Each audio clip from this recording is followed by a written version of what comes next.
Hello, everyone, and welcome to episode 156 of the Xbox Hall Gamers podcast. This week, I'm joined by Keo. Hello, everyone. And Cameron. Hello.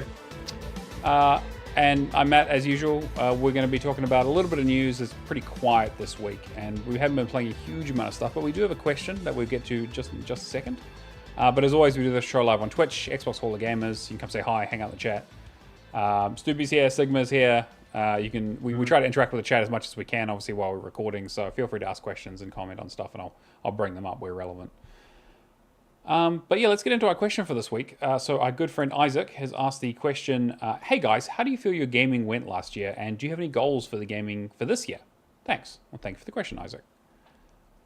Keo, let's start with you. All right, cool. Yeah, what are you up to? So last year I had a goal of doing all the Resident Evil games on stream.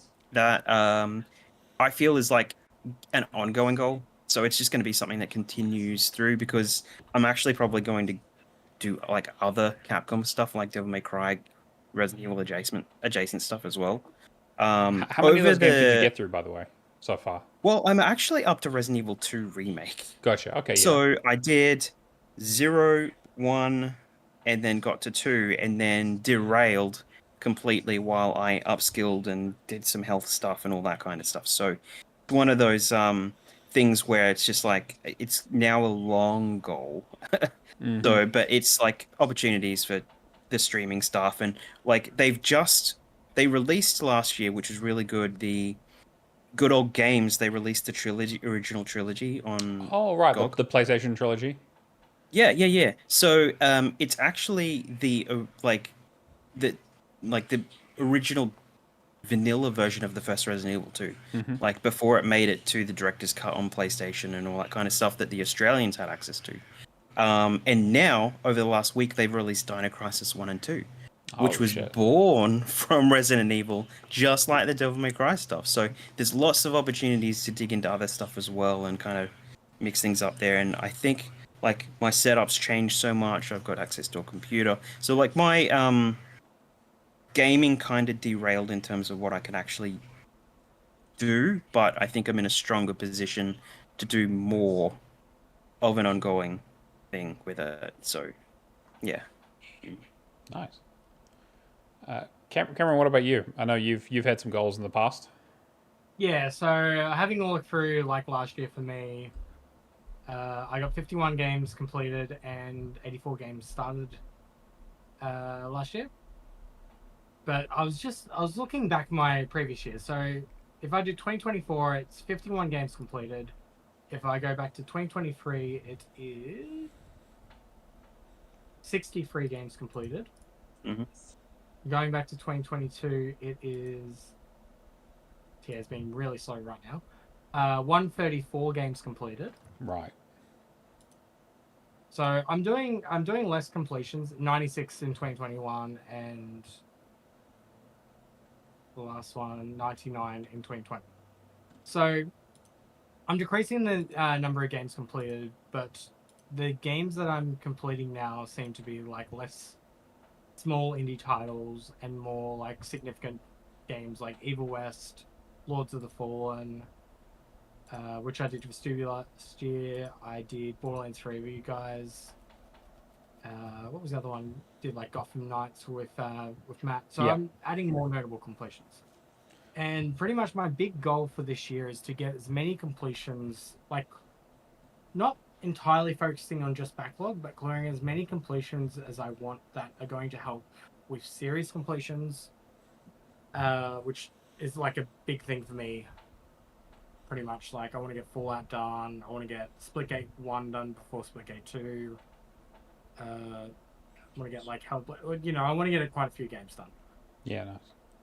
And then I think outside of that, it's just keeping the moment. Like I got 19 games completed in the first month this year, and I want to kind of keep that momentum going. I want to try and keep above a 2.0 ratio, which I think I am playing more difficult games now, and I don't know. I felt like there was just a point there where I was playing easy games just for game score, whereas now it's like I definitely want to just focus on games that are, oh, you like completed Lords of the Fallen, that's like outside of, I guess, us guys and Stubby and Baron, like I'd say out of the Discord, Baron's probably the one person I turn to in terms of like playing hard games. Sure. Well, there's a couple of people, but yeah, I get what you're saying.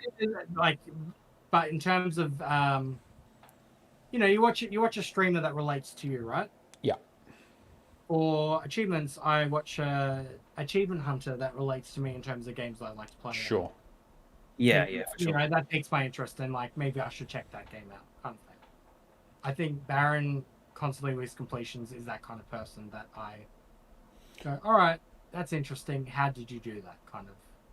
Yeah, like Shane Firehawk is a similar one for me in terms of like he plays a lot of like interesting stuff that's maybe not like he plays a lot of stuff that typically is kind of more like mid-level and didn't review as well, but kind of maybe like hidden gems or interesting ideas. And because him and I have similar taste in games, it's usually quite good that I kind of follow along with some of the things that he's played just to give them a go and kind of ask for his recommendations. Yeah. And then just some really strange stuff as well. He does play some real strange shit. Okay, so he's been doing Battle by Flame, and then I just got a message out of nowhere the other day being like, hey, like you've popped an achievement in this. Why haven't you played more of it? This is actually pretty fun. And I kept on scratching my head, like, Bound by Flame, I do not know that game at all. Like, why would I have started that? And then I looked, I think it was October 2020, when the Hall of Fame challenge was on. Oh, that's right. Because it was Game Pass. Yeah.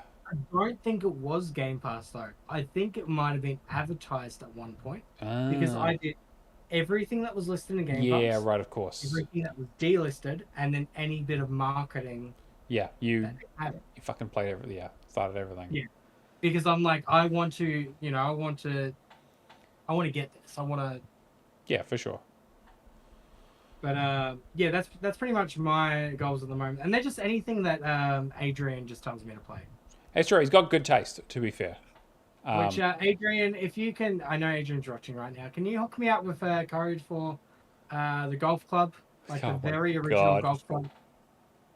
Nah, he's only just come into the chat to tell us to jump on Resident Evil Reverse. Yeah, we're going to do that. It'll be a good one. Also, thank you for subscribing. Yeah, we appreciate it. That's it. Yeah, as for me, I think I'm kind of in a similar boat where obviously completions have always been a big thing for me, and my goals have usually been to try and clear out as much of my backlog as possible. I had a goal for a few years to basically not buy any games and kind of only rely on Game Pass for new stuff so I would save money and also complete my backlog. And I have got it down a little bit, but I still have 181 games probably still sitting there that I need to finish. I was looking back like Cameron was on my years, and like 2021, I completed 282 games. 2022 was 243, and then 2023 it was 159, and then last year 24 was 158. So like I've been actually consistent over the last 2 years in terms of like being a bit more picky. Obviously my gamer score has dropped from like getting 300,000 a year down to about 170, but I've still been really happy with what I've been playing. My ratio has shot up. I was doing like 1.6, 1.7, where I'm now sitting at around 2.4, 2.38. Which I'm really happy with. Like I've been playing a lot more Game Pass stuff, and I've been challenging myself and actually, talking to you guys and getting recommendations and kind of going outside my comfort zone a little bit. And I've been really happy with what I've been playing for the most part. And also, I like having interesting new things to talk about on the podcast with you guys. I think the mindset's like definitely. I do think like earlier years we were just definitely chasing gamer score, and the quality of the titles definitely wasn't there. Yeah, for sure. But now, like. I don't know about you guys, but I'd much rather be recognized for a hard completion than my game score. Like I'll jump into a party of people, and for example, Hex that's been helping me out with Sniper Elite 5, which we got done. One of his mates jumped in the other day, and then Hex is just like, "Oh yeah, look at his game score," and all that. I'm like, it's whatever. Like there's so many people that have the mill now that people don't realize how easy it is to. Yeah. We've talked many times in the past around like gamer score inflation and kind of how that metric has become kind of meaningless. Yeah, I remember when 200,000 was you've got such a huge gamer score, Yeah, but now you can do that in a weekend if you're tenacious enough, yeah, it's yeah. After you guys have looked at your completions throughout the year, I mean, most of my years I average 20 games a year completed. But then I've got like 133 games started, games played. Like I jump around so much. There's a few years there where it's like 47 or 33, but I play more than I finish. So. Yeah, I think like my started as 134 for last year as well, so like almost exactly the same number. It's an interesting one. I think in terms of like what I'm trying to achieve is I would really like to go back to some of the games that I don't have a lot of score in and actually kind of bump those numbers up a little bit and try and obviously I want to complete everything I can, but there are a lot of games where I've got like 1 or 2 achievements in for whatever reason that I just kind of bounced off immediately, and I want to give those games another chance. Like Wolfenstein 2 last year was a good example of that, where I went back and I put it on Death Incarnate and I had a really rough time with it, but I got all the difficulty achievements besides Mein Leben, got all the collectibles, did all the extra shit that I said I was never going to do because I got sick of the game. And now like I have like 3 achievements left in that game to get, and like both of them are Mein Leben achievements for 2 of them. So we'll get there, right? But it's I'd like to do that for maybe some more games and kind of go back in the backlog and go, why the fuck did I jump off this, or why am I not playing this? Why have I not gone back to it? Because the Dishonored DLC is very hard, man. Yeah, well, for sure. Like again, like that's the opposite of what I mean, right? There are some games where it's like I have a couple of achievements left because they're really difficult. So yeah, like the Dunwall City Trials or Clash in the Clouds or like Moon Crash. Even though, well, Moon Crash actually I probably will put in this category, but I'm finding though like the games that I'm going back to that are like harder difficulty or like I would say they're a bit more involved. Sure. I'm getting like such a better like dopamine hit.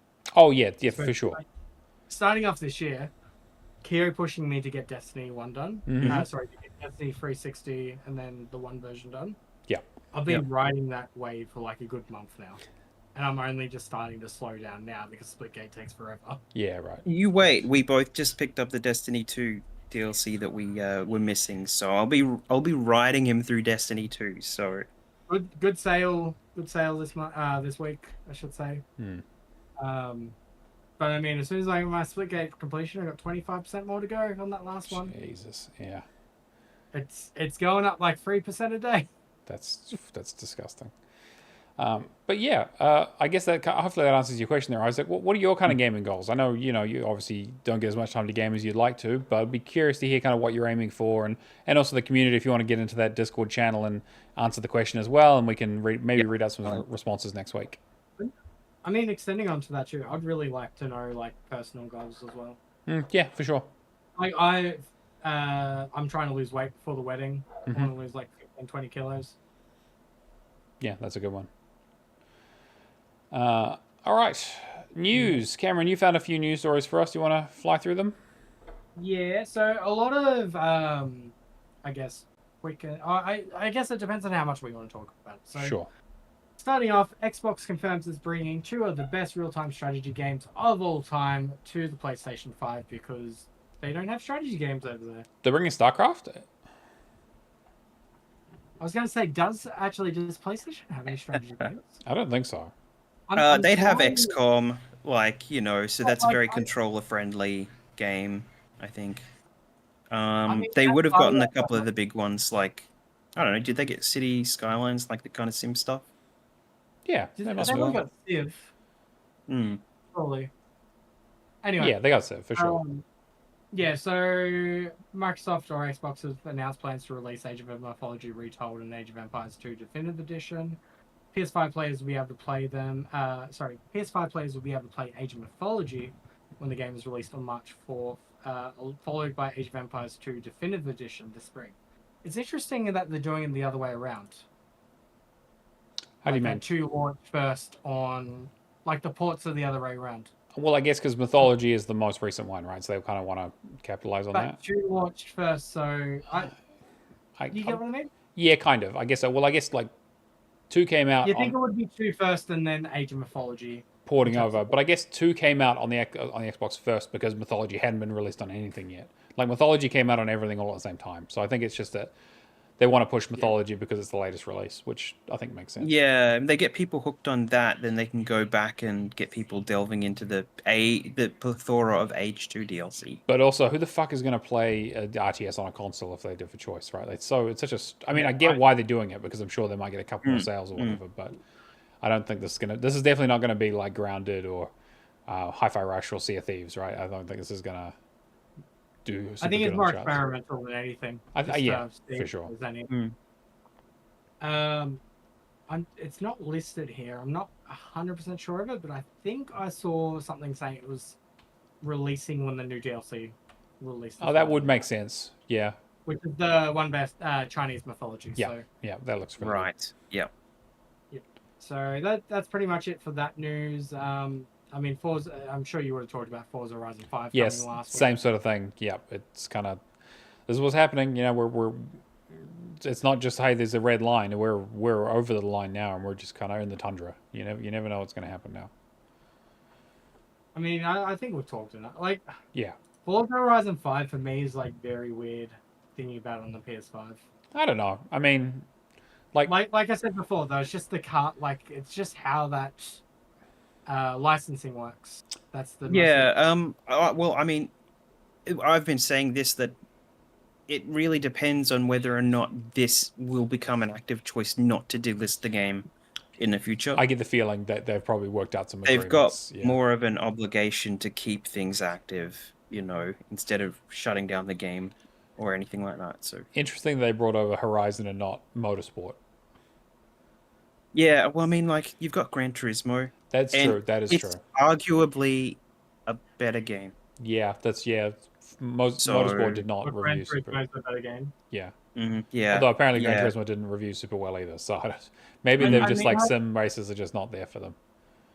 I mean, if you compare Motorsport to Horizon, like Horizon was much more well received. For sure. Yep. Well, Gran Turismo was still mostly tailored to the single player, right? The single player enthusiast, where like most Xbox things, it's more about community with Xbox. Mm-hmm. So you see all the stuff in the Motorsport game where it's kind of building on you doing events online that link to other unlocks and all that kind of stuff. So it's a different mindset. Gotcha. But I don't think it'll go as well as Gran Turismo would. No, probably not. So yeah, I mean, yeah. What else you got? Maybe the next story: Metal Gear Solid Delta Snake Eater's release date potentially leaked by PSN. Oh, interesting. Okay, yeah. I mean, to be fair, they've been keeping their cards very close to their chest about this game. It got announced quite a while ago, and it's been like a lot of people thought it was coming out last year. Yeah, and so there was a trailer that went live early, revealing the release date to be apparently August 28th. Mm-hmm. This was on the PlayStation Store page, and apparently, according to that, the game will be PS5 Pro enhanced. I mean, there's been no mention of whether, there has been mention that this is coming to Xbox. Yeah. But just because this release date is August 28th, it could be timed exclusively. I doubt it. It doesn't really feel like Konami's going down that route anymore. So the rumor at the moment is state of play next week. So at the very least, they'll be probably showing it off. Sure. Yeah, for sure. Okay, that would make sense. Yeah. I'm very excited for it. Snake Eater is. It's not my favorite of the series, but it's probably the best, if that makes sense, in terms of mechanics and ideas and cohesiveness. It's just a really good story from beginning to end. It's basically it's Kojima's. It's based on the third game. Yeah, third game. Yeah, so 3 was the one I never actually played, and I played 4, 5. I played everything. 3 is 3. I think 3 is probably the best one in terms of they kind of nailed it there, and they never quite caught up with it, but. I'm very excited to see kind of what they've done with the game. It's the one where every cutscene is essentially the length of the movie, right? Well, that was 4, but 3 also had a lot of cutscenes. 3 is definitely 4 was wild. Yeah, 4 was crazy. Off end credits. Yeah, it was like the end of Act 3 and the beginning of Act 4 because it was one movie blending into another was like an hour and a half of cutscenes. Yeah. Did they have? Is that trailer still up? Did they didn't take it down or anything? Did they? No. And I'd be interested to see if Volume 2 of the Metal Gear collection comes out before then as well. Probably. I think they probably do maybe a close launch to kind of promote them. That would make sense. I need to play those original ones. I really want to play Metal Gear. Well, now's the month. We can get into that later. Yeah, I love those games, but again, I feel like it might be a bit of a Legacy of Kain thing where it's mechanically, it is very hard to go back to. Like, especially, like, I love 1. Like, 1 is my favorite by far. But mechanically, that game, like 5 had mechanics so perfect, but the story was just absolute shit. Yeah. I found when I went back to, I think, to 2, it was the tap to crouch, tap to stand up, hold to crawl. Yeah. But it was the wrong buttons. Like the PlayStation had the circle and the the cross, X around the wrong way. Yeah. So. But I'm keeping a keen eye on it, and I'll probably. I don't know if I'll play it day 1 or anything, but yeah, definitely. Yeah. I'll see how it reviews and then go from there. How the achievements are. I don't know. I feel like there's a lot of strong stuff coming out this year. Yeah, this year's looking pretty packed. There's a lot of stuff that got kind of delayed from last year that now is really hitting. Next story I'm going to quickly just blitz through. So EA has confirmed a planned release window for its new Battlefield game. And that is going to be released before April 2026. So April 1st, 2025 to March 31st, 2026. So yeah, next financial year, basically. So, yeah. What do we have any high hopes for it? So I guess I want to go for a bit more details. Did you talk about it last week at all? No, I didn't. Yeah. So they renamed DICE to Battlefield Labs. They've got input from, I want to say 4 studios, was it? 4? Jesus. Well, that's I guess the DICE, Criterion, Ghost. I think it's Ghost and oh, is Ghost even around? No, because Criterion. Ghost got molded into Criterion, right? It definitely sounded like a COD kind of affair. That's exactly what I was thinking. Like a throw everything at it. The interesting thing for me is I watched Inside Gaming for a little bit, and them discussing about it. Their main focus is it was demolition and something else. But the demolition, they're going back to Levolution. Yeah. But they're going to do an early access model where you sign an NDA, but then there's more player feedback. Yeah. Okay. So they're very much taking a community-based approach, getting that feedback and building with the players opting in. Right. Which I think, considering 2042's launch, is probably the way to go. Yeah, definitely. I think that you couldn't do much worse than what they've done in the past was kind of going to be my point. I think we're a long way away from the days of Call of Duty. From Battlefield 3, right? If you have got essentially a whole bunch of play testers giving you feedback early on, I don't want to say early on development, but it's far enough now that they can. They have a year potentially. Yeah, sure. Yeah. They can. If anything's really bad, what was it, 2042? Did that ever get delayed? Yes, it did. Yeah. Did get delayed, or was that the one that they released? Well, I think even though unfinished or both. I think. Yeah. Both. Yeah. I know. I like the trailer they put out was essentially what is Battlefield Labs. Yeah. Right. Talking about the development studios and all that. Sure. I don't know where I sit with it yet. I would really like Battlefield to do the very best. To me, it's potential, right? Sure. I want these games to be launching in the very best state that they can be. Whether they do or not is a completely different question. But if it is community driven, then I think the end result is going to be a lot better than.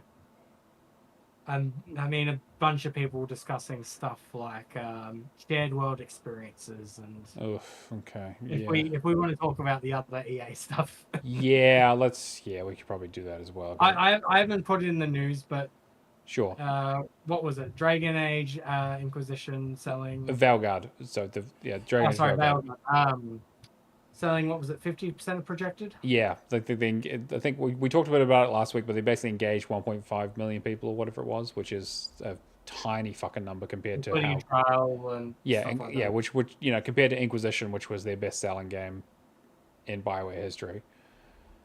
And then just blaming it on not having shared world experience. Yeah, so some executive basically was like, the reason it failed is because it didn't have enough live service elements. When also they have another game that that's full of them that also didn't perform super well. So I think they're just kind of full of shit, and these executives don't know what the fuck they're talking about. Yep. Always the case. Valgard is on my to-play list, to be fair, for this year at some stage. But given the kind of lukewarm reception it got, And the fact that it also doesn't look like they're going to do any DLC for it or anything, because that team has been shrunk down to 100 people and now is completely working on Mass Effect. Well, the rumor is BioWare's like 100 stuff. Yeah, and that's it. Great.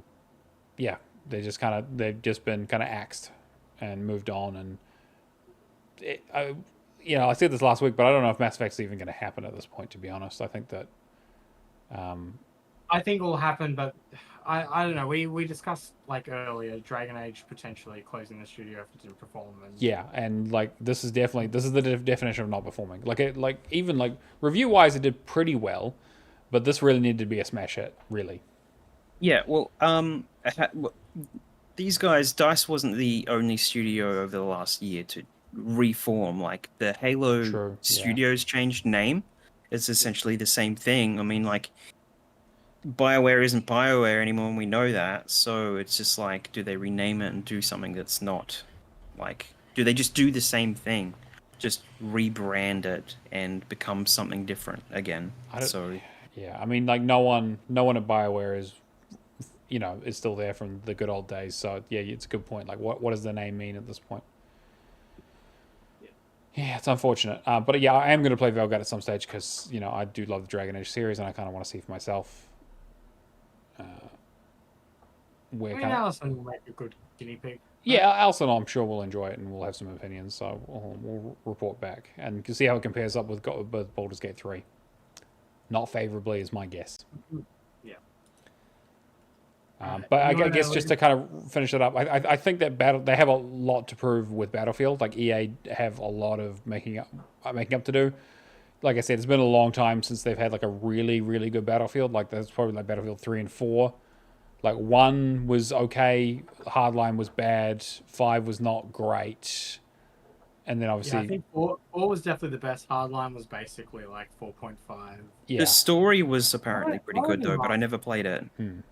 But the story for 4 for Hardline, for Hardline, yeah, they kind of went in a different direction with it, which like interesting. Was that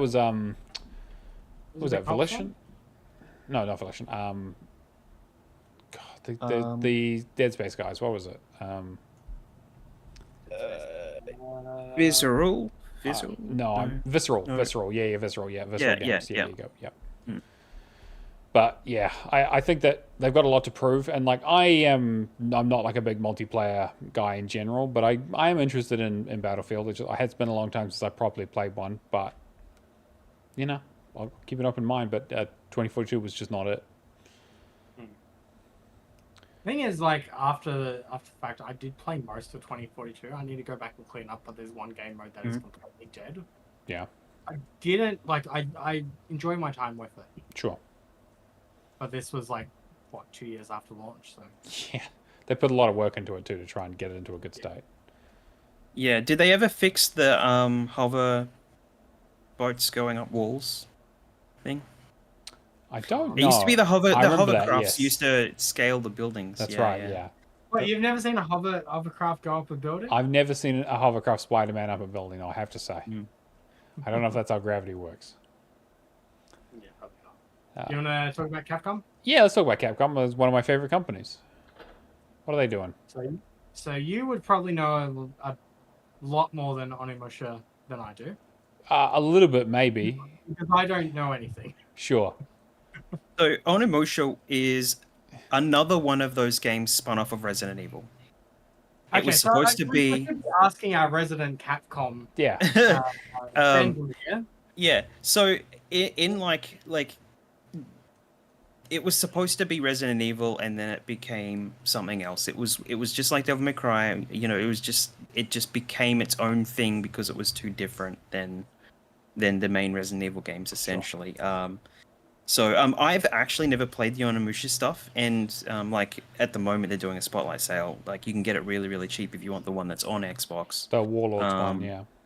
Yes. Wait, there is. But yeah, essentially they're looking at the remaster of the PS2 Samurai's Destiny, which is basically Onimusha 2. So, but yeah, so the Way of the Sword is the upcoming new game.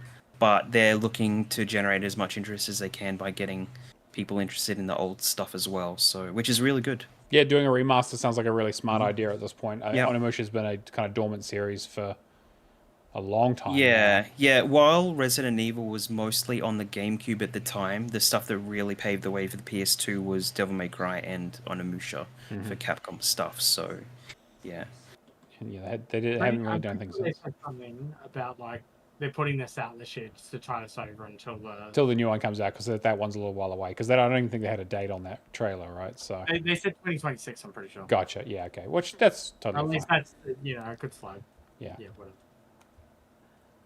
But I'm very interested to check it out. What kind of, like, it says survival horror for the original one on TA. Yeah, it's like, is it? It's what essentially hack and slash feudal Japan. You fighting demons. yeah, basically it's got a very kind of Sekiro, like very light, early sort of, this not quite the From Soft of kind of super tight controls and stuff, but it does have a little bit of that Devil May Cry DNA of your like traditional hack and slash kind of game, but a little bit more grounded, and like the survival horror elements of like stuff will just fuck you up because you're just you're kind of a dude with some abilities, but you're not like a half demon son of thingamajig with magic swords and guns and shit. I'm very interested in it. I imagine that there'll be like the kind of Kunitsugami kind of feel in terms of like the look, I think, coming into the new. Yeah, I could see that. stuff. I could see that. It makes me think of. Well, it's funny because like this and Ninja Gaiden coming back at the same time is like a really interesting kind of parallel, because they do have a lot of similarities in terms of like combat styles and tone and that kind of stuff. Where I mean, like it's interesting to see kind of these old series from the like PlayStation 2 early 360 days kind of coming back.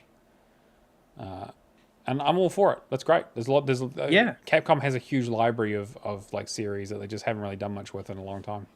There's a lot of history that's kind of been lost in the release after release, and things being remade and changed, and so it's good to get some of the identity back. If they're going and looking at the old stuff, it means that they're moving back to like what these series mean for people and for gamers and all that kind of stuff, which is really good. Yeah. So agreed. I might pick it up. I wanna try. Well, get a little bit of a taste with this, like $12 for the Warlords. Yeah, that's what I was looking at. Price I might. Let me know what you think. I'd be curious to hear your thoughts. Next thing, Killer Instinct Studio Iron Galaxy has laid off 66 employees. Ooh, yeah. Yeah. I mean, I'm not super surprised. Rumbleverse kind of, went the way of the dodo last year. Yeah. That was the kind of a big investment for them, and it didn't last very, very long. What do they have kind of going at the moment? They're best known as a co-development and sports studio. They have worked on numerous high-profile franchises, including Call of Duty, Last of Us, Uncharted, The Elder Scrolls, Fallout, Destiny, Bioshock, and Killer Instinct. Mm-hmm. They said they have offices in Orlando and Nashville, and they said they were forced to make the staff cuts to ensure its long-term survival. Gotcha. Yeah, it's a real shame. I mean, like, I love Dive Kick, right? Like, Dive Kick is one of my, like, it's like absolute classic, like love letter and also parody of fighting games. And yeah, like Iron Galaxy have done a lot of good stuff in the fighting game genre. Were they the ones that actually fixed up Killer Instinct? Yes, they basically came on for season 2 afterwards. Yeah. So I mean, like, there's so much going there. So yeah. Other than that, I don't know a whole lot about them myself. So I would have definitely played their game. So. Man, over 1 in 10 developers who participated in a recent GDC survey said they were laid off over the past year. Yeah, that's insane. 10% of the entire workforce. Like, Jesus Christ. Yeah. And I get the feeling this is only going to be the start. I guess we're going to have a lot more of this over the year, as we did last year and the year before. It's not going to slow down anytime soon. Yeah. Moving on to the next story, talking about Capcom again. Capcom is ending service for its Resident Evil Villages pack and multiplayer game, Reverse. Yeah, this. I mean, I forgot that this existed, but I'm glad I got reminded because we're gonna get together and do it, and it probably gonna take a couple of nights because it looks real simple. Yeah, I've already done over half the achievements, and I spent 2 hours with it last night. Nice. And it's really just like it's really really simple, and the fact that it got delayed a year and a half, and then they just had to basically just release it because they had the obligation because they said it was coming with the game. Then they quietly released it and then didn't tell everybody that it was just secretly shown up in their collection, when it came out. So they didn't make a fuss about it all. They obviously were pretty disappointed about this as an overall package anyway. So what was the other Resident Evil multiplayer game that they did? Because they had Reverse and then there was something else before that, I think. I was just looking at that. It's the one where it's like you're 4 people in a lab, and then you've got like the controller that controls on the opposite team. So it was like a 4v1 thing. It was some weird thing. And I can't even think of what the name of it is now. Because that's another one I need to do as well. But you need 5 people for that, basically. So to play it well. So, or 5 people that know what they're doing. So, but yeah, this one really straightforward. Anybody can get on and probably just knock it out in a handful of hours. Resident Evil Resistance. That was the one. Resistance, yeah. Completely. But yeah, like as a shooter, it plays pretty loose. Yeah, right. So, but it has a really weird thing where you shoot an enemy, they die pretty quickly, but then they turn into a monster, and then you can attack, and you probably get more kills as a monster as you will than when you're a person. So, gotcha. Yeah. But yeah. Maybe we should do Resistance this year. We could do that too. I need to get it completed. So it is definitely still up. Oh, okay, interesting. All right. $13 at the moment in the sale. Maybe. Yeah, we can have a look at it. It was also a pack-in with Resident Evil 3, I think it was, right? Resident Evil 3, yeah, because 3 was also a short game. Moving us along through some quick ones. That game director confirms she can get up to 60 FPS on the Xbox Series X. Good, as it should be. I posted in the Discord Min-Max's interview, 175 rapid questions. Kind of just like really set the tone for it and got me a bit more excited for Avowed when it comes out. But yeah, I'm very, very excited for it. It looks like my kind of game for sure. I'm glad it looks like it's going to be a little slightly more pared back version of a Skyrim game, which that sounds great. Yeah, I'll be interested to see how long it ends up being. Yeah, for sure. Next one, our weekly Final Fantasy rumor. For fuck's sake, why do you keep doing this to me, Square? What the fuck? According to new rumors, Square Enix is preparing to announce Final Fantasy 16 and Final Fantasy 7 Remake Rebirth for Xbox sometime this year. Yeah, I don't care at this point. This was leaked by Nate the Hate on Reset Error. Yeah, okay. Square Enix was preparing to launch Final Fantasy 16, Final Fantasy 7 Remake, and Final Fantasy 7 Rebirth on Series X. On Xbox Series X and S by 2026. Yeah, it will be announced but it will be milked out. You'll find remake, and then it'll take like another year or so. You know what? Get Rebirth. The Switch 2 will release, and it'll get announced for Switch 2. And they bring it out on Xbox at the same time. That would actually make a lot of sense. Yeah, so they'll indirectly do it by putting it in a Nintendo Direct, and then Xbox will be like, "Yes, it's coming to us as well." the one thing I'm hoping for with the Switch 2 is the third-party publishers just push out everything. Like the ones that kind of ignore Xbox. Sure. Just go screw it, just everywhere. Yeah, that'd be great. I'd love to see more of that. I'm hoping 5 years from now, PlayStation goes screw it, just put our games everywhere as well. It's never going to happen, Cameron. But yes, it's never going to happen. But man can dream. And we used to think the exact same thing about Xbox. And you think of, like, in terms of the years past, Xbox and PC. Yeah, I get what you're saying. Like, they already have multi-platform strategy. Yeah, PlayStation's already going PC and all that. I mean, there might not even be another Xbox, so it might be a completely moot point. Who I mean, knows? the other thing too, if Xbox proved that Game Pass works as a model, and PlayStation had to do PS Now or whatever it's called. That's true. Compromise. Just they've already got a PC release of half of these games. Just make a Windows Store version. Xbox want to do more PC anyway, so. I think I said last night, like at the end of the day, it all comes down to the shareholders. What do the shareholders want? And that's more money. Yep. But, and the last one is IGN and Xbox have an indie showcase for the 24th of Feb. So hopefully we see a lot of really cool trailers and reveals from a number of indie studios. Sounds good to me. Yeah. That's it for the news. So a bit of a quieter one this week, but yeah. Yeah, well, that's I'm not sure why. Well, I guess maybe just not a lot happening, or we're kind of getting up to the first release season of the year, so I guess maybe people are just busy playing the games and kind of getting those out there. I mean, yeah, give it a week and all that, and then we'll be going for release after release, essentially. Yeah, February is going to be pretty nuts. Yeah. Let's talk Game Pass. Yeah, Game Pass updates. So joining another Crab's Treasure, Iridan Chronicles 100 Heroes, Starfield on console, and Madden coming to Game Pass. Those first three are now moving to Game Pass Standard on February 6th. February 13th, we've got Kingdom 2 Crowns coming to console and cloud. Was that on before, or was it only the first one originally? I'm trying to remember. I think this is a reintroduction. I think so, yeah, right. I was pretty sure there was, yeah. And then, obviously, like we already talked about, Avowed is coming out February 18th for everything. So, very excited for that if you're on Game Pass Ultimate.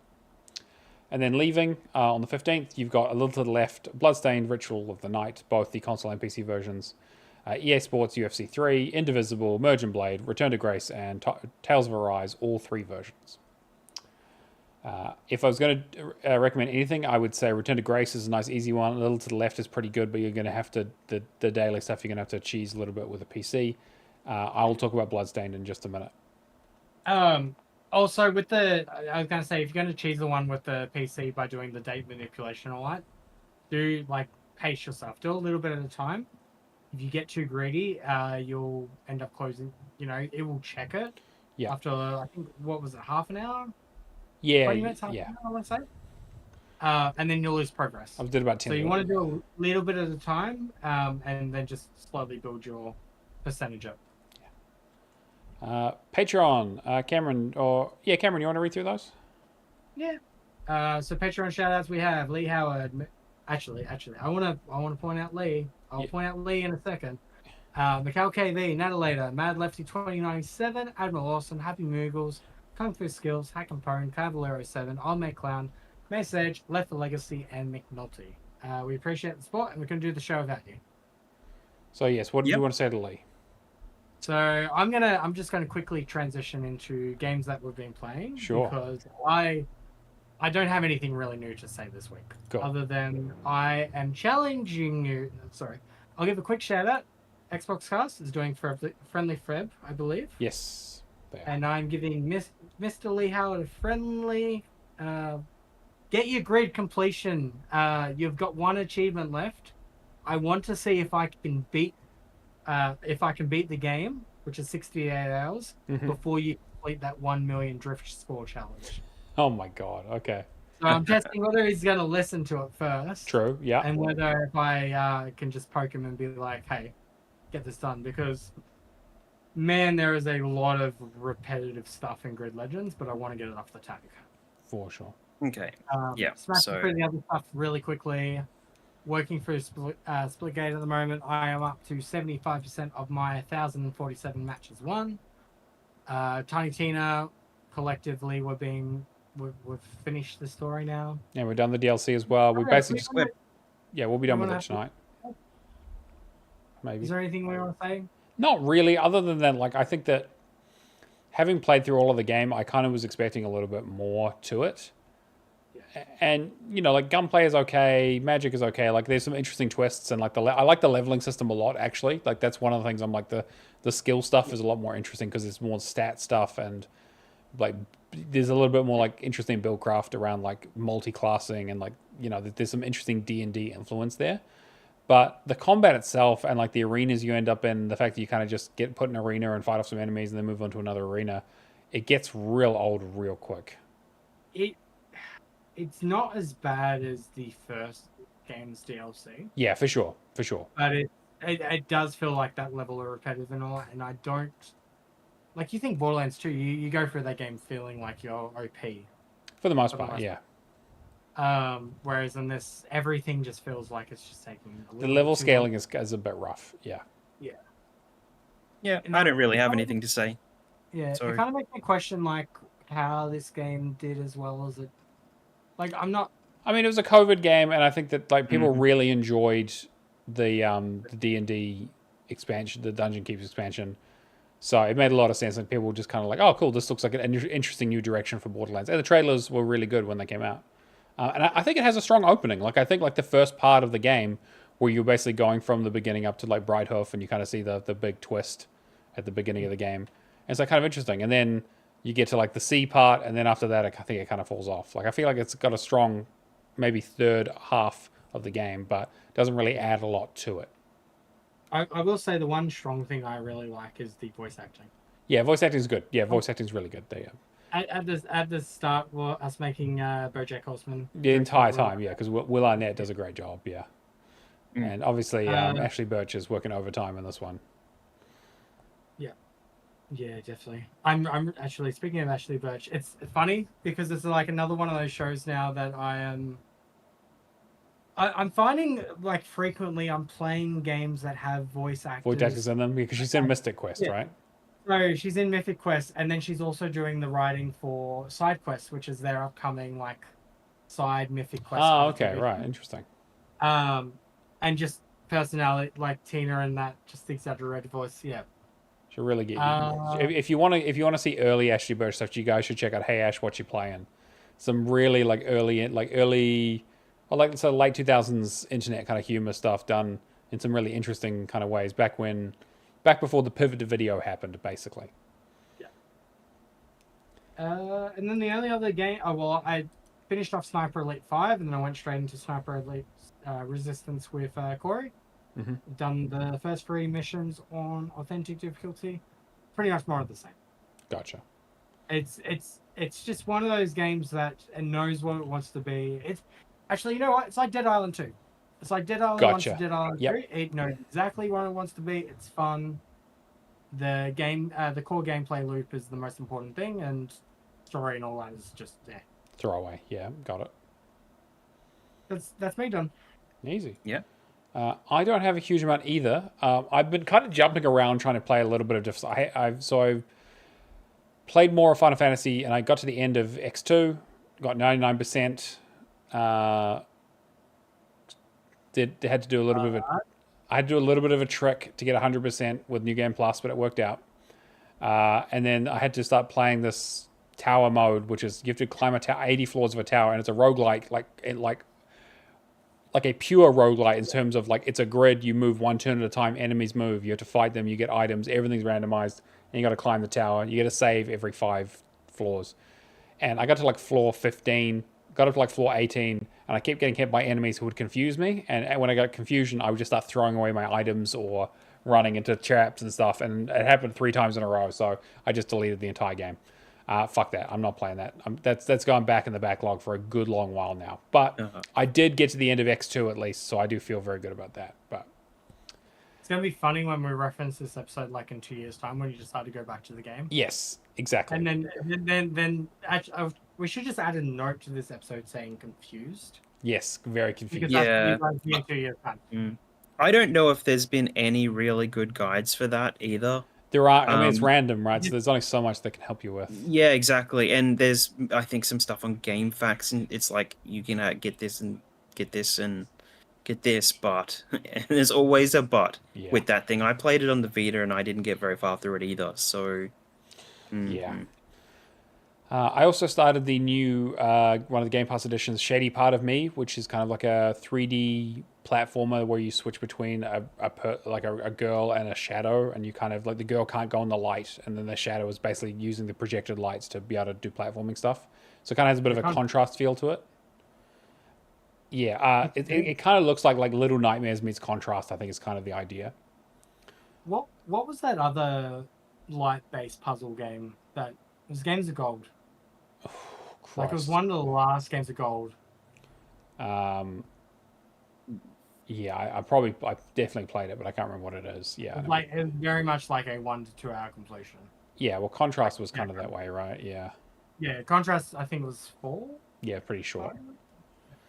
Yeah, I mean, like, again, I've only done, like, tutorial. It kind of bounced off it. I will go back to it. I've been trying to start a lot of stuff just so I have things to move between when I get bored. And in that same vein, I started Octopath Traveler 2 because I wanted another RPG to kind of sink my teeth into. Really enjoying it. I've only done, like, Chapter 1 for 2 characters yet. Kind of taking my time with it. It looks like more of the same, but it looks like so far they've added some good quality of life improvements.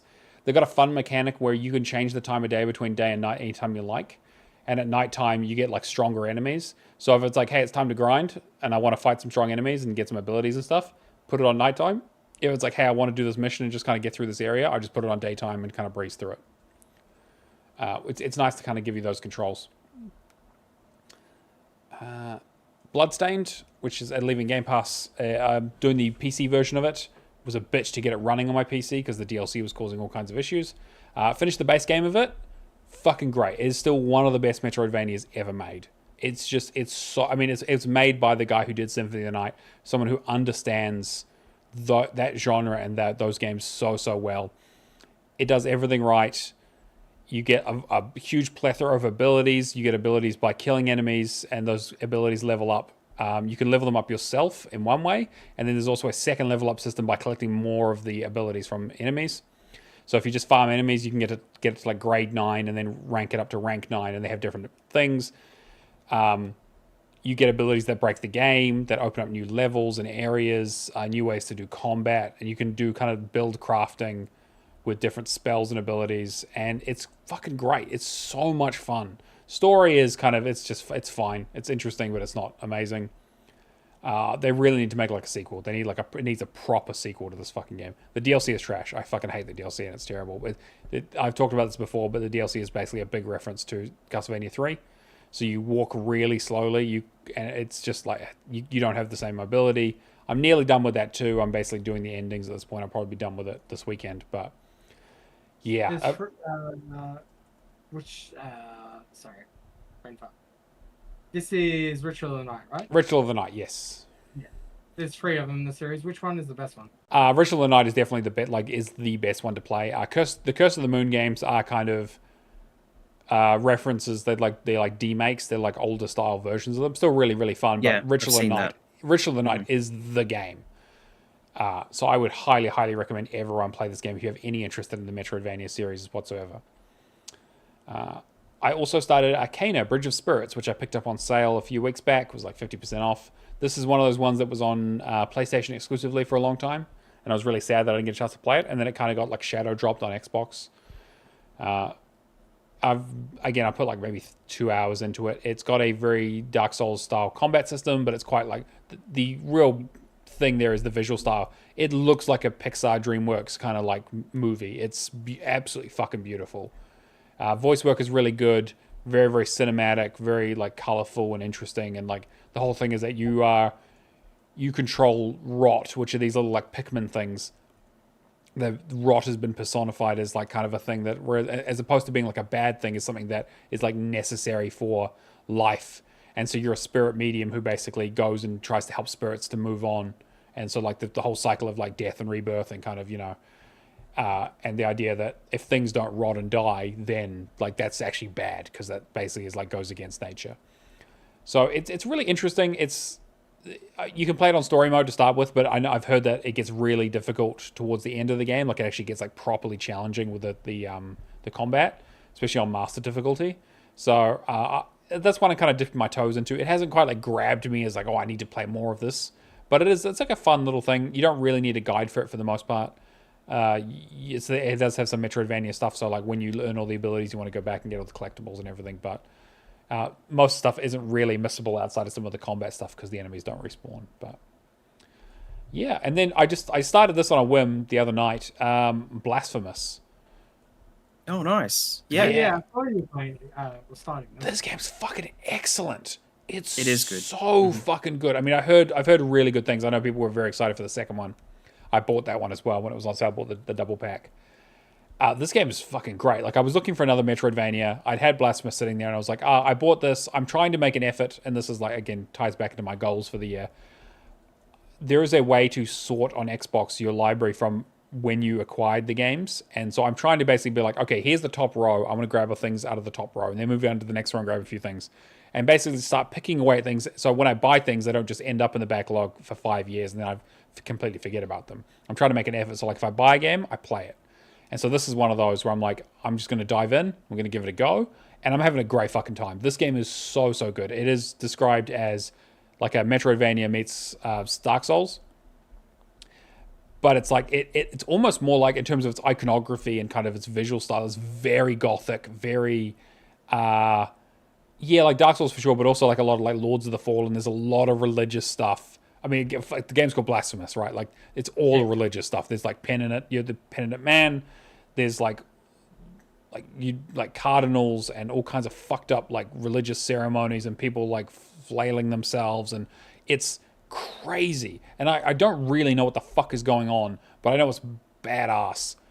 But the whole thing is that like the first boss that you kill like right at the beginning of the game after you wake up from being dead is you go and kill him, and there's a cutscene of him basically slicing this thing open, pouring its blood into his helmet, and then just putting it back on his fucking head and just bleeding out of the eye holes. Yeah. And it's like, man, this game is fucking metal as hell. It's really, really good. I'm almost done with my first playthrough. Like, I've been blitzing this game and just having a great time. It's not super long. I think I maybe I'm like 10 hours in or so. And I think I'm in like the second to last area. There's a really good guide on Steam that kind of runs you through like collectible by stage and gets you each of the achievements.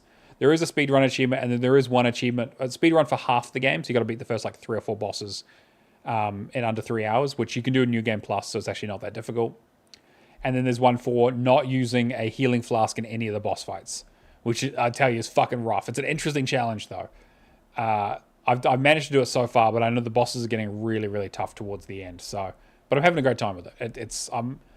I was a little bit worried this was going to be outside my skill ceiling, but I think it's right at that level where I'm like, I'm not beating bosses first time. I'm learning patterns, but I'm also not getting so frustrated that I'm turning it off and not playing it. So, yeah, I'm really looking forward to this. Also, I hear the second one is just like even better. So, yeah, great. Are you just going to jump straight into the second one? Probably will. I know the second one has a DLC pack with achievements.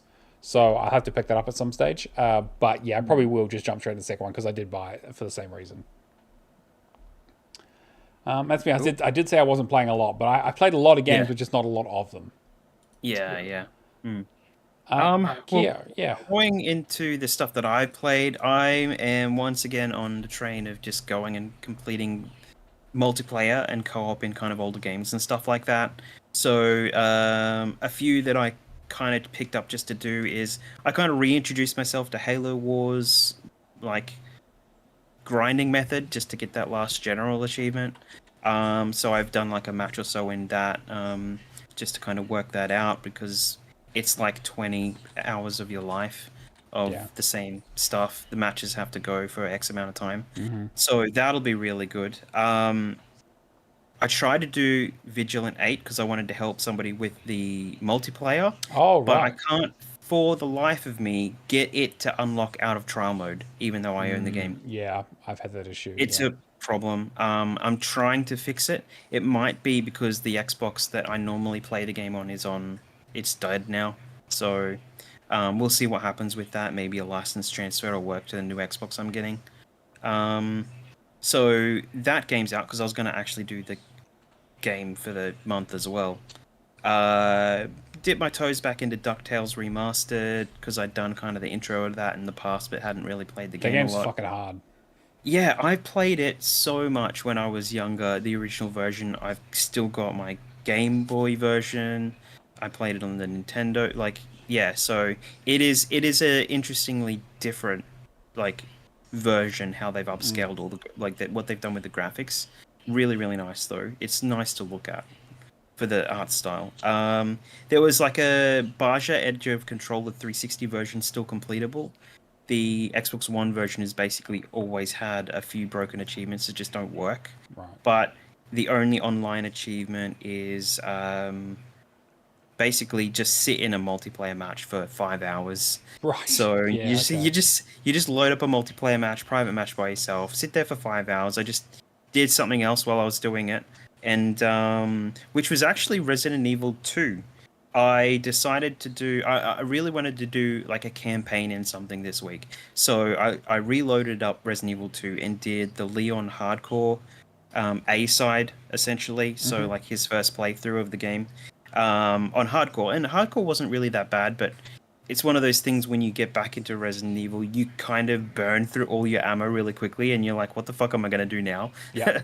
So you just run around and yeah. So but I managed to get through that eventually. I think the hardest thing was the Mr. X Tyrant fight at the end of hardcore, but I've actually got it down pat to where I'm like, maybe I can make a short guide because there's no good guides online about it. Right. Everyone's like, oh, just wait until under 5 minutes and it'll be good. And it's like, no, you need to do this and this, and you should stay this far away from him and stuff like that. Because it's like you have to stay just out of his reach so that he does certain animations but doesn't like, and you have to go clockwise, kiting him around, because if you go anti-clockwise, his leap attack will hit you. Oh, interesting. Okay, sure. So it's kind of like it doesn't hit you sometimes, but it makes you stumble. And if you stumble, you basically go down, you have to get back up again. But if you go clockwise, because he's always using his claw arm, which is his right arm, you basically avoid that. So you have to wait until a certain animation, and then when you do that, you have to that's when you shoot him. And that's the only time you can really shoot him. So you just kind of gotta pace yourself a little bit. So, but then when you get it down, pretty easy if you kind of stick to the rules of the boss fight, basically. So, so yeah, so that'll be good to do. Claire next, go back and maybe do that this week or something. Other than that, there was another interesting one for the 360. I loaded up with Jester to do Street Fighter 2 Hyper Fighting. Oh wow, that's a fucking throwback, yeah.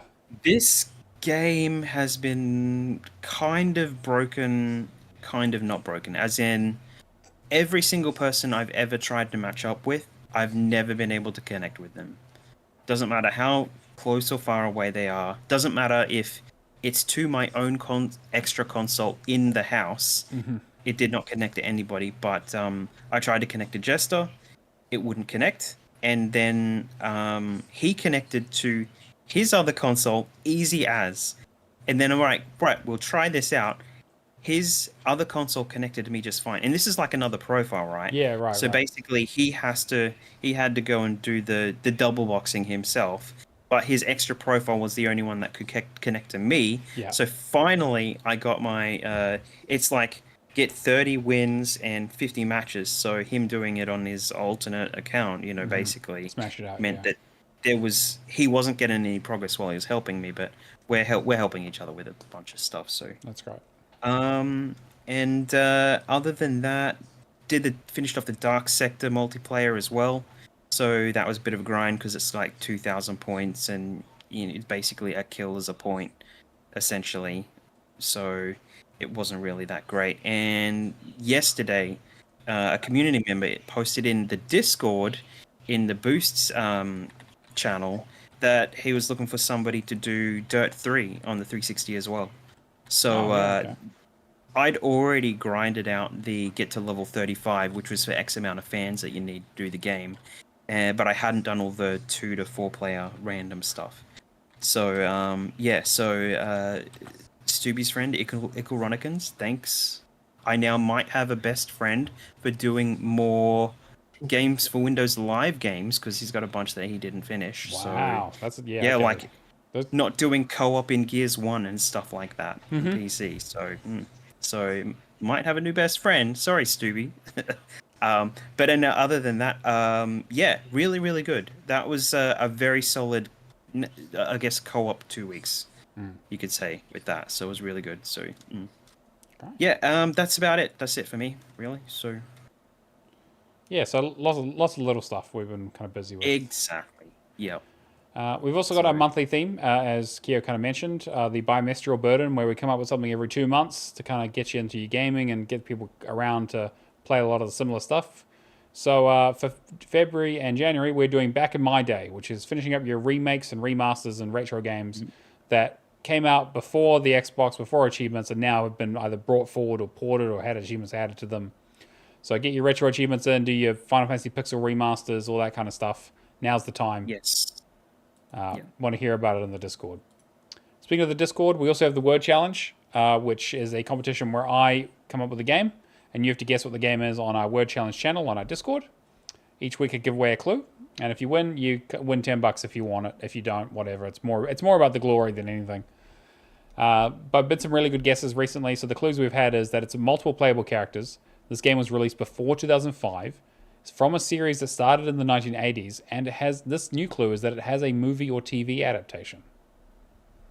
So that should narrow it down by a lot. I'll be very curious to see where people's minds go. Because even if you get the right series, you still got to find the right game. So good luck, everybody. I know there's a few people in there who've been jumping on it as soon as they hear the episode, so which is exactly what I like to see. Movie or TV adaptation? Yeah, I'm just very fun. We've also got our leaderboards, which are on TA. If you'd like to join, let us know. We can get you on there, especially if you're a high scorer. So in third place, we have Thrash Forever with 15,020. Second place, we have a Grey Shark with 21,689. And in first place, we have Mephisto for the win with 23,930. Nice work, guys. That's some big fucking scores. Completions. Keo, do you want to read through those? I don't think we have too many this week. So Shane/Firehawk D finished Phasmophobia, which convinced us, well, a few of us, to download the game, which has been really good. Bound by Flame, so that's come up again by the looks of it, and Return to Grace. Rapture did Death's Door. Super Bob did Wanted Weapons of Fate. Go and read his essay that he put in the completions channel. And Icarunicans did Dirt 5. So he's big racing fan, that one. So yeah, which is what I like to see. And that's pretty much going to bring us to the end of the show. As always, hit us up on your platform of choice. Make sure you join our Discord. I need to get the screen. I realize the screens still show the old link on them. We need to update the link. But yeah, what have we got going on, Cameron? Are you doing it? Are you shilling anything? I'll be playing games. No, I'm trying to think. Is there anything that I can use people for? I don't know. Just jump in a party. We'll find something to complete together. Yeah, for sure. You got a lot of uncompleted games. Kia, what about you? My home setup's kind of destroyed and dismantled at the moment while we've had some stuff going on around the house. So we've rebuilt the living room twice in 2 weeks. Jesus. Including lugging a full bookshelf upstairs to be used in the bedroom, which made heaps of space, which I said, Dina, you're going to regret it. You've now given me more corner to play with. So it could get tricky. So way sexual. That's just on you. Like, how are you using a bookcase in the bedroom? What do you mean? Put books on it. Hey, okay. Look. Put sexy anime figures on it. I don't care.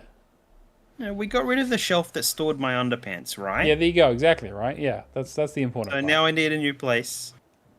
So basically, I've got whole setup to rebuild. I'll be doing my wiring this week. No videos on that. But basically I'm gonna have a whole new redone setup this week. So no streaming at the moment, but I'm looking at getting back into the Resident Evil 2 stuff, like as I've talked about for many weeks, but it's hard to do when you don't have a space to do it in. So but yeah, you can follow me or add me on Xbox or on PlayStation, even as Keo Live at Home, or both of those, Twitter, all those places, and you can also see the stuff that I have uploaded at How to Fix Gaming on YouTube as well. So we'll have a few more things as I start to put some stuff together. So no videos on sexy cable management. I mean, I'd love to do something for you, Cameron. Don't look at my desk. Don't look at my desk. Oh my god, I was trying to fix the computer today, and I was like, my cable management is absolutely fucking Like, I only fixed my cable management last week. Like, when we redid the living room, and then suddenly I had to get a wall fixed because there's some bathroom renovations happening behind my setup. So we've had to get them to fix the plastering and stuff along the walls. So I'm like, pull everything out, good opportunity to fix stuff, and then we just went for it and just changing more stuff. So I'll have you know that my cable management is immaculate, right up until the point I need one specific cable, and it all just comes apart. Of course. Yep. Terrible. I had to swap out a cable today to charge an old style Xbox, so I needed a different USB, and that just ruined my whole system. So, but speaking of which, I'm kind of in the middle of refixing my PC. My power supply has been giving me some issues. Thankfully, it did not cut out while we were recording this week. But so I'm going to be a little bit intermittent as to my availability. So we will see how next week looks, depending on how quickly they get a replacement to me. But otherwise, I'm Neomaster on everything, True Achievements, Xbox, and Discord. As always, we do the show live on Twitch. Come say hi. We always appreciate all of our live listeners. But without any further ado, that's been episode 156. We will catch you guys next week. See you later. All right. Peace out. Bye, everyone.